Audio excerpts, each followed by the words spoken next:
Like we just spoke about in the recent updates, with the live weekly event all around the McLaren 570s, it gives us a fantastic opportunity. First of all, we came into it with the approach of racing with the stock 570s.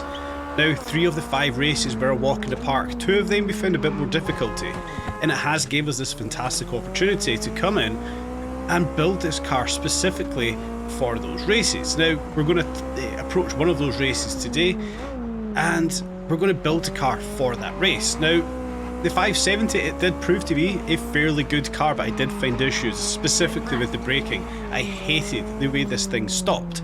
Then, of course, it was very lively with its suspension, so there's a lot of work to be done.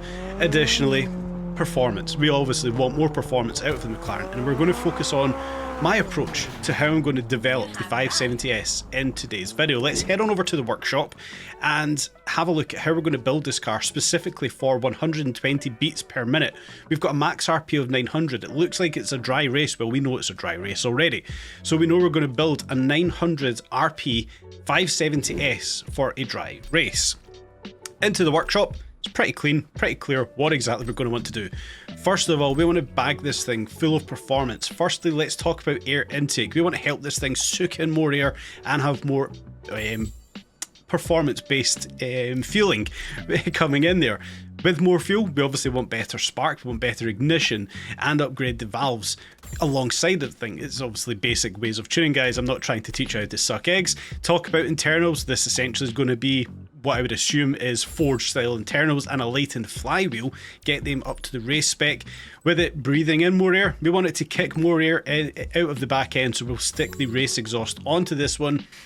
Then we can talk about that turbo. How are we going to approach the turbo? Now, instantly we want to jump up to that anti-lag turbo. Most performance we're going to get there out of anti-lag turbo, but we found previously that actually the perks of having the anti-lag turbo aren't actually there. The performance difference, yes, you're getting more horsepower, but our 0 to 60 or 0 to 37, and our top speed isn't greatly changed by the turbo, so we'll come back to that later.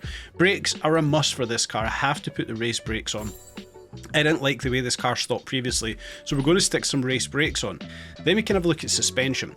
Now, the interesting thing we have here is the RP 756 for off-road or 835 for track. Now, yes, it physically looks better, but it actually stops and handles just as good with the off-road or the all-road suspension there, and we're sacrificing RP, so we can then use that RP elsewhere. So that's the first kind of approach I'm going to take here. Then we're going to look at gearboxes. Now, the race itself isn't full of big long straights as other races are. So my initial approach was coming in with the short gearbox, and that creates an issue. We'll come back to that one later. But I like the short gearbox, I like to jump through it. The RP sacrifice for having the versatile or the long gearbox or even that stock gearbox kind of outweighs a few things. We're going to maybe try and tune the car towards having the stock, the short gearbox fitted. Of course, upgrading to the race spec here for the transmission is always beneficial. It lightens the car greatly. Chassis, want to get that as stiff as we can. Again, kind of adding on the race spec chassis upgrades that we've got there. Aero kits. We're going to stick the race on for now, but it doesn't actually make all too much of a difference with the 570s. The aero upgrades don't actually do all too much. Semi-slick and slick tyres, obviously it's going to be beneficial to have the slick tyres on this thing, help it grip around the track. It is full of quite high speed corners. Then lastly, a race spec ECU. We've done a hell of a lot of tuning so far, we kind of have to address the ECU issues as well. So what we've done here, we'll go back actually, I'm going to pick up those semi-slicks in case we need to tailor the tune any, but it's going to be race slicks that we're going to want to have applied here. So when we come back and have a look at this, we can rep this thing up towards 900 RP, and we can actually go all the way up towards the anti-lag turbo. We could even put the track suspension on, but for me it handled all right the way it was. I think we can maybe approach this towards that anti-lag turbo, get as much horsepower as we possibly can out of this thing. Haven't put a tune together just yet. I want to see what this thing feels like first of all. So we'll drive towards the race we've got there, we'll see how the 570s feels and perhaps build a tune towards it. Now, this isn't working. We've turned the 570s into a Diablo. We've broke the we've broke the McLaren 570s. Fitting the short gearbox really doesn't help. Yeah, so a little word of warning, guys. Don't fit the short gearbox to try and save on RP. It does not work. Yes, when it gets up to speed, it's actually very powerful. It's actually very quick to get through first gear. But, yeah. First gear doesn't work in the short gearbox. Don't use the short gearbox in your McLaren, guys. Take that as a word of warning. Maybe we can try and tune it out. Maybe we can play with the gear ratios to maybe make that gearbox work. So of course we don't have a tune built for this one yet. We're going to build a custom tune for the 570s. Start off with the sports stock tune. Now the gearbox, of course, is very flat. It's not really tailored for it.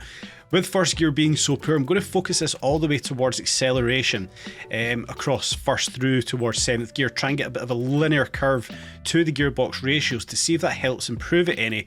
Haven't touched the final drive just yet, but if there's going to be any hope for this one, it's going to be that first gear. We need to try and get that as fast as we can.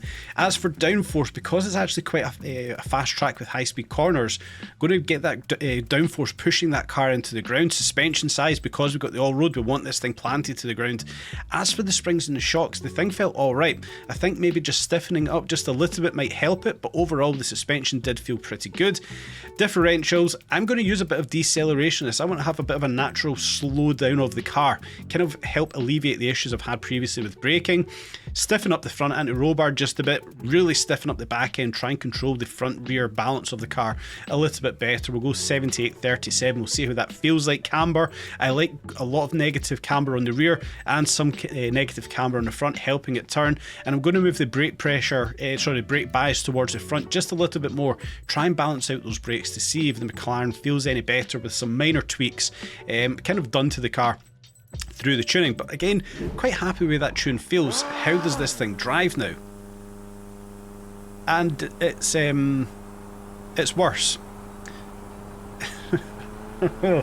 It's a lot worse. Making the first gear short, it's a lot worse. Yeah, the short gearbox isn't going to work, guys. We're going to have to go back to the drawing board. Getting that off the line, this is literally now the Diablo. This is what the issue with the Diablo is. It doesn't have a good first gear. Granted, when it gets up to speed it'll probably be alright, but we can't have that. We're going to have to go back to the drawing board. We're going to have to get the gearbox changed on that. What I was thinking, maybe with an anti-lag turbo, it's not working whatsoever. It's got tons of lag, but it's not a turbo issue. It is that gearbox. We can see 5.1 seconds 0 to 60. Up towards a versatile gearbox, 1.3 seconds, 2.4 seconds, sorry.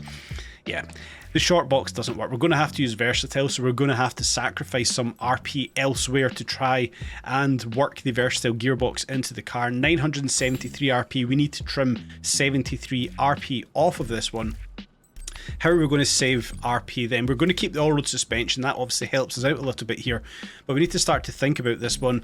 Turbo's going to be the initial thought process. We can actually see there's not much of a benefit having that anti-lag turbo. We're losing split seconds for the 0 to 60 and we're losing 10 miles per hour.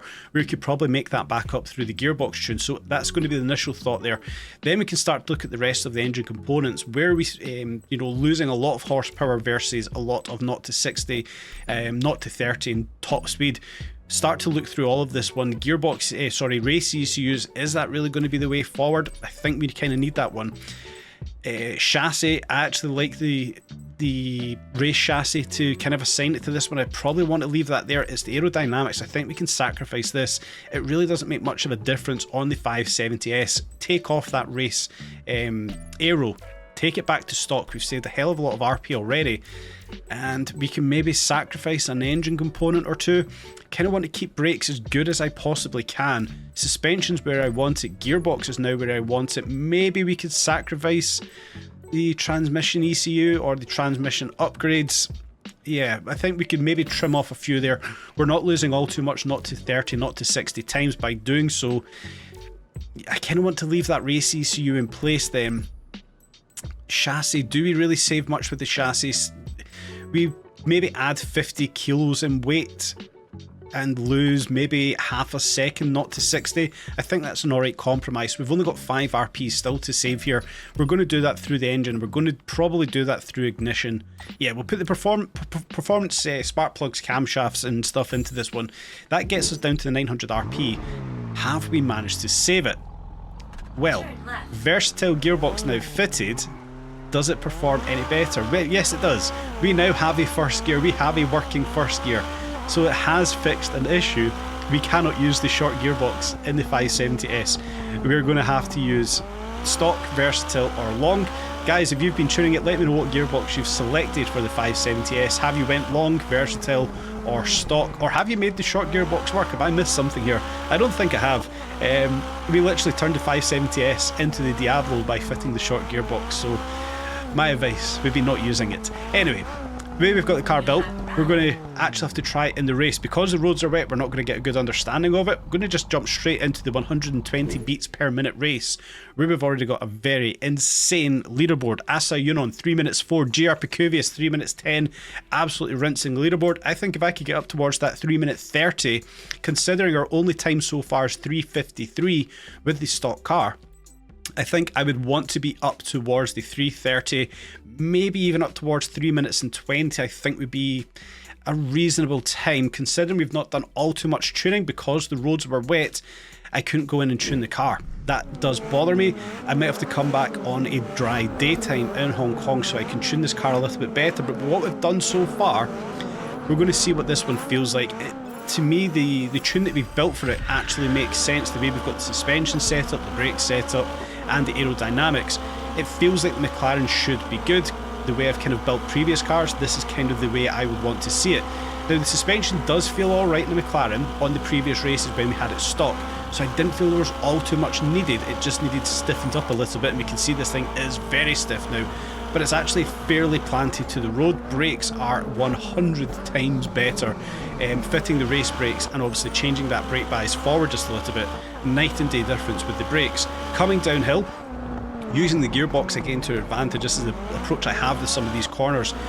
Blast it down the gearbox. It's not going to brake. Blast it down the gearbox. Use that to slow cars down, and we have to use less braking. It always works. It's, you know, pretty simple format. But in through some of these turns, we can actually see that this thing is very pointy at the front end, which I do actually quite like in some race cars. I like them being as pointy as they are.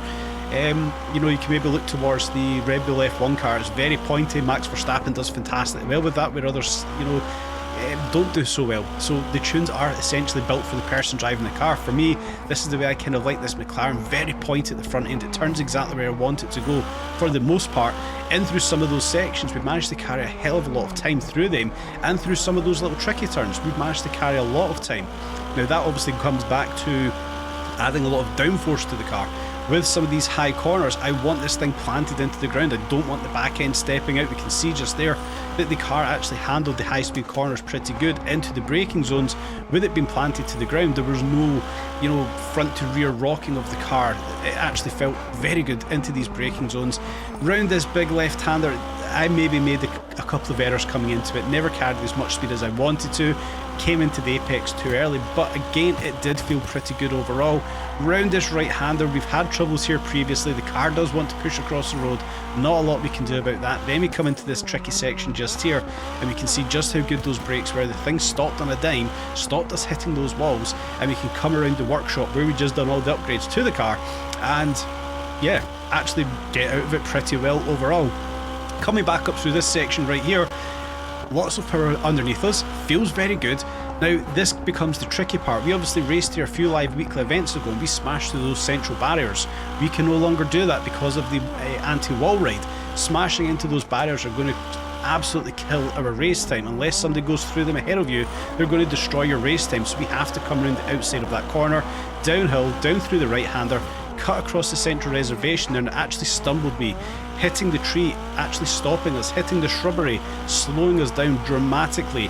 I don't like that. It shouldn't be the case, but it is what it is. We will push forward, back crossing the shrubbery once again, not losing all too much time, but the chances are, guys, crossing that shrub is going to hurt your overall race time, so we want to kind of stay on the tarmac, over the crest of the hill, cutting the speed down here. We don't want to be going wide into the building or into the reservations here on the freeway section. Round the right-hander, back end did step out just a little bit there as we got the power down, but we managed to get round it all right. Off the off-ramp, round the left-hander, keeping out of the walls, on the home stretch, downhill to cross the start-finish line. What kind of time do we manage to get on the board?